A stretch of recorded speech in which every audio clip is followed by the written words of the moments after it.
श्री सीता जी प्रार्थना करती हैं, हो प्रसन्न महेश भवानी, हे शंकर भगवान आप प्रसन्न हो जाएं, धनुष आपका है। हे भवानी माता आप प्रसन्न हो जाएं, वरदान आशीर्वाद आपने दिया है। गणेश जी महाराज आप प्रसन्न हो जाओ।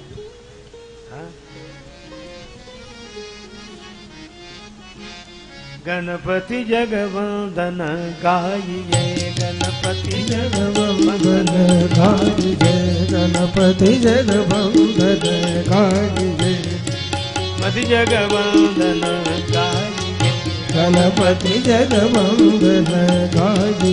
शंकर सुमन भवानी नंदन, सुमन भवानी नंदन गाइए, गणपति जगवंदन गाइए, गणपति जगवंदन। सिद्धि सदन गजबदन विनायक, सिद्धि सदन गजबदन विनायक, कृपा सिंधु सुंदर सब नायक गाइए, गणपति जगवंदन गाइए, गणपति जगवंदन गाइए, गणपति जगवंदन गाइए। गणेश जी महाराज आप प्रसन्न हो जाओ। गणेश जी ने कहा कि हम क्या करें? श्री जानकी जी बोली इस धनुष का वजन कम करा दो। करौ चाप गुरुता अति थोड़ी। गणेश जी ने कहा कि इस काम के लिए हम ही मिले, धनुष का वजन कम कर। क्यों? हमारा ही वजन कौन सा कम है? श्री गणेश जी तुंदिल स्थूल का है, हमारा ही वजन कौन सा कम है जो हम धनुष का वजन कम करें? अरे अरे, आप वजन कम करने की कला में कुशल हैं। कैसे? जितने स्थूल का है तुंदिल आप दिखाई देते हैं, अगर वजन उसी हिसाब से होता तो बेचारे चूहे की क्या हालत होती जो आपका वाहन है। हमारे यहाँ गणेश जी प्रथम पूज्य हैं, सबसे बड़े हैं, और बड़ा वो जिसमें बड़प्पन हो। और गणेश जी के बड़े होने में बड़प्पन क्या है?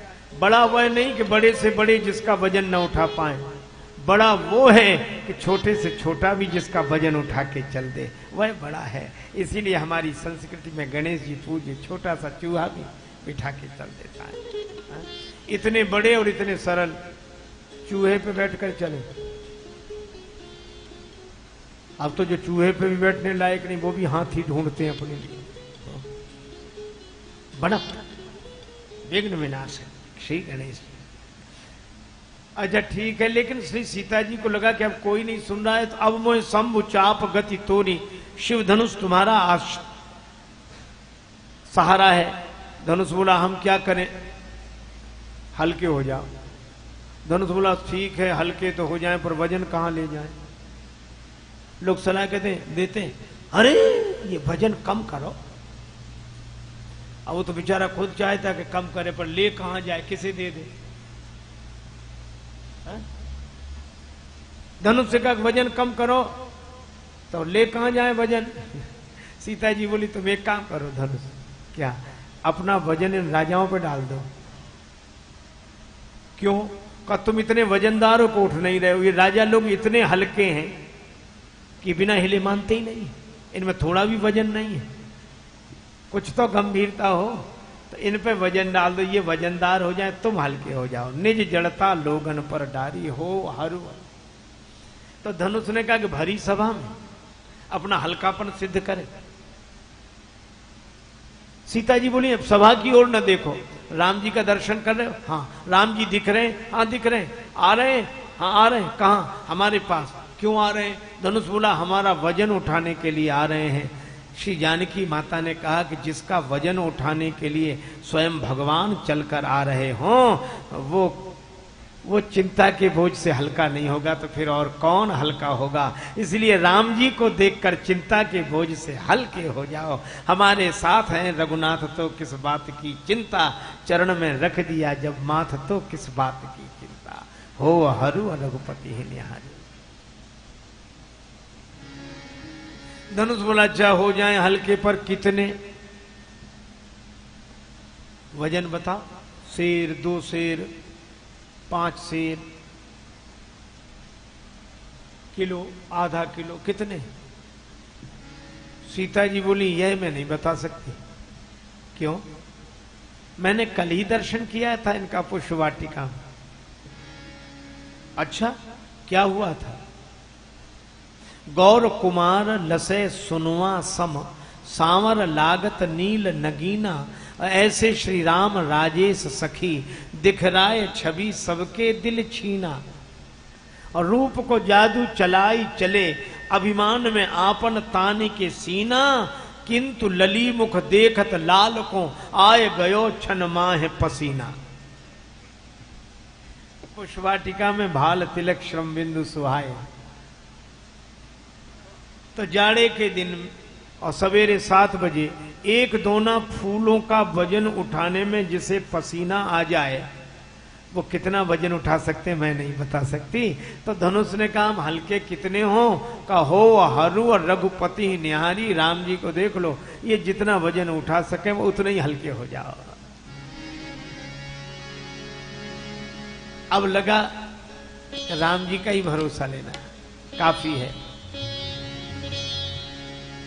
तो भगवान सकल उर्वासी, करी है मोहि रघुबर कह दासी।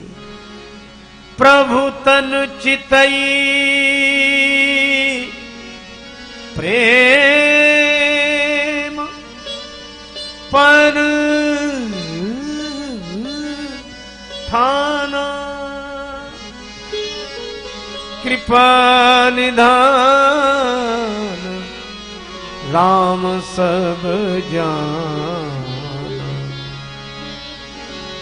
सियहि बिलो की तके धनु कैसे,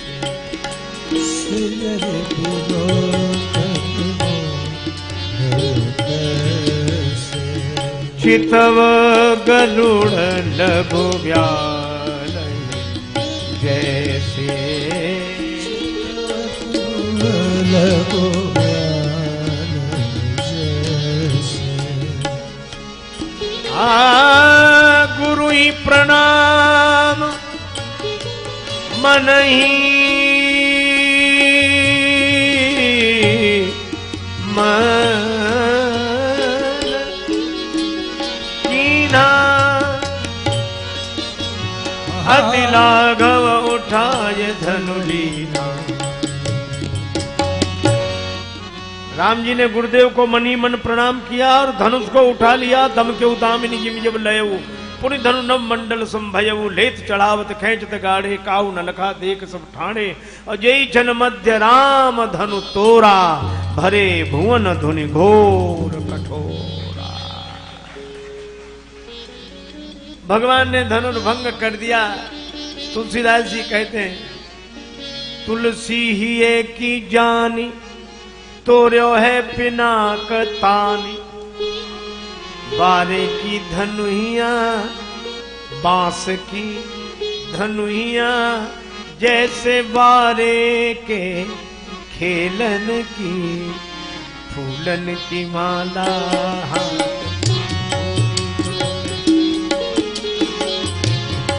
मुझकी झरोका झांकी नंदनी, जनक की फूलन की माला।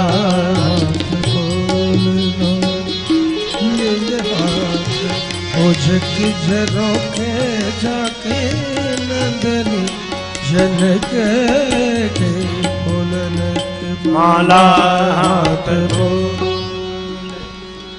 धनुर्भंग हो गया, जय जयकार होने लगी। नाचई गावई विविध बधूटी, बार बार पुष्पांजलि छूटी। मई पाताल नाक जस व्यापा, राम बरी सिय भंजे उच्चापा। जय जयकार होने लगी। सब जगह आनंद ही आनंद। सभी प्रसन्न हो रहे। जनक लेहु सुख सोच बिहाई, पैरत थके थाह जनु पाई। धन्य है। संस्कृत साहित्य में कहते हैं उपमा कालिदासस्य। महाकवि कालिदास जी जैसी उपमा।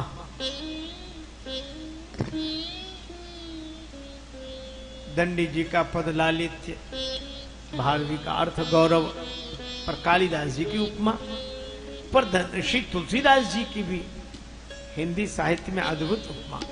पैरत थके थाह जनु पाई, धनुष टूटने पर जनक जी ऐसे प्रसन्न हुए जैसे तैरते तैरते कोई थक जाए और उसे पानी की थाह मिल जाए। तो थाह मिल गया तो खड़ा तो हो जाएगा, लेकिन पार नहीं हुआ अभी। तो जनक जी को थाह मिल गई धनुष टूटने से, पर पार नहीं हुए। क्यों? अभी एक धार बाकी है। कौन सी धार? का घोर धार भृगुनाथ रिसानी, वो तो घाट सुबद्ध राम बरबानी। अच्छा भाई, सभी माताएं प्रसन्न हुई, सूखत धान परा जनु पानी, जैसे धान का खेत सूख रहा था, जल गिर गया हो। और सीता जी ऐसे प्रसन्न हुई, जनु चातकी पाए जल स्वाति। सभी प्रसन्न हो रहे हैं, लेकिन किसी ने धनुष से कहा कि और तो सब प्रसन्न हैं, पर धनुष तुम ही दुखी हुए होगे। क्यों? अब तक जुड़े हुए थे, आज तोड़ दिए गए। धनुष ने कहा हम भी प्रसन्न हैं, अच्छा रहा कि हम तोड़ दिए गए। कहा कैसे?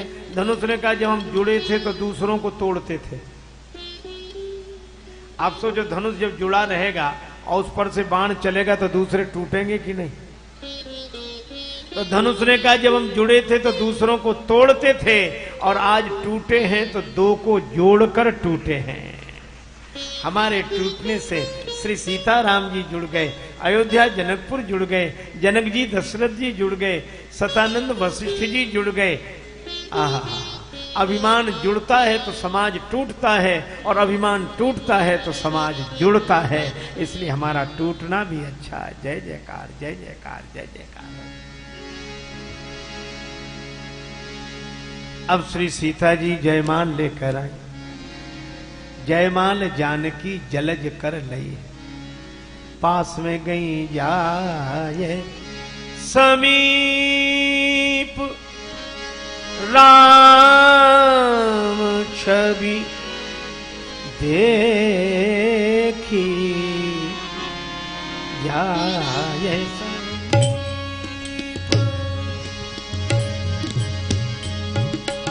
राम छवि देखी जाए, राम छवि देखी जाए सभी। रही जनु कुंवरी,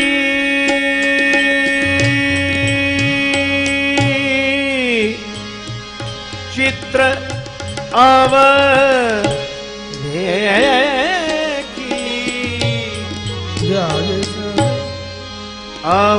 अवदेखी जाए सभी। राम छवि देखे जाए सभी। छवि देखी जाए सभी। श्री सीता जी ने राम जी का दर्शन किया, और जो देखा तो देखती रह गई। अब जयमाल कौन पहनाए, कैसे पहनाए, होश नहीं। सखियां बोली जानते हो लाल जी, हमारी श्री किशोरी जी आपको जयमाल पहनाने में विलंब क्यों कर रही है? क्यों? करो प्रतीक्षा प्रेम से दूल्हा राजकुमार, सहज न पहिरन पाई हो विश्व विजय को हार। धनुष चढ़ावत लाडली ज्यों तरसाई लाल, त्यों तरसई है सिय तुम्हें पहिरावत जयमाल।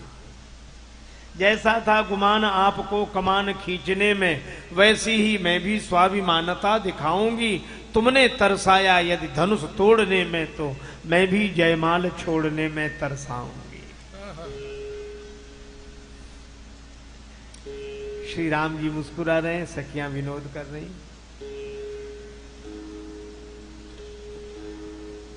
एक सखी ने कहा प्रभु दूल्हा सरकार थोड़ा सिर झुकाइए, हमारी श्री किशोरी जी तभी आपको जयमाल पहना सकेंगे, सिर झुकाइए। तो हमारे राम जी बड़े सरल है बहुत, जैसे का सिर झुकाओ तो तुरंत सिर झुकाने लगे। पर जैसे ही सिर झुकाने लगे, मिथिला है महाराज। एक सखी ने कहा कि बहन गजब हो गया, किसी रघुवंशी वीर का सिर कभी झुका हो ऐसा सुना भी नहीं, पर आज भरी सभा में झुक रहा है, हम देख रहे हैं। तो दूसरी सखी बोली कि अपने मतलब के लिए बड़े बड़े झुक जाते हैं, अपने मतलब के लिए बड़े बड़े झुक जाते हैं। और श्री राम जी ने जो सुना तो तुरंत सिर सीधा करके बैठ गए। लक्ष्मण जी बोले प्रभु चाहे कुछ हो जाए सिर मत झुकाना। अब राम जी सिर झुकाए नहीं और सखियां अनुनय करेंगे प्रभु सिर झुका दीजिए। राम जी ने कहा हम रघुवंशी हैं, वीर हैं, क्षत्रिय हैं, सिर नहीं झुकाएंगे। सखियां बोली आप कोई भी बने रहे, पर ये ससुराल है, यहाँ बड़ों बड़ों का सिर झुक जाता, आप भी झुका दो। राम जी बोले हम तो सिर नहीं झुकाएंगे। सखियां बोली प्रभु विवाह की ऐसी रीत होती है, सिर झुकाया जाता है, झुका दो। श्री राम जी ने कहा विवाह में तो ऐसी कोई रीत नहीं होती जिसमें सिर झुकाया जाता हो। तो एक सखी बोली विवाह की रीत आपको कैसे मालूम, क्या इसके पहले भी आपका कहीं कोई विवाह हुआ है? अब राम जी चुप, विवाह हुआ कहां, अभी हो रहा है। पर राम जी की ओर से वकालत करने वाले तो श्री लक्ष्मण जी वकील साहब हैं। श्री लक्ष्मण जी ने कहा इनको साधारण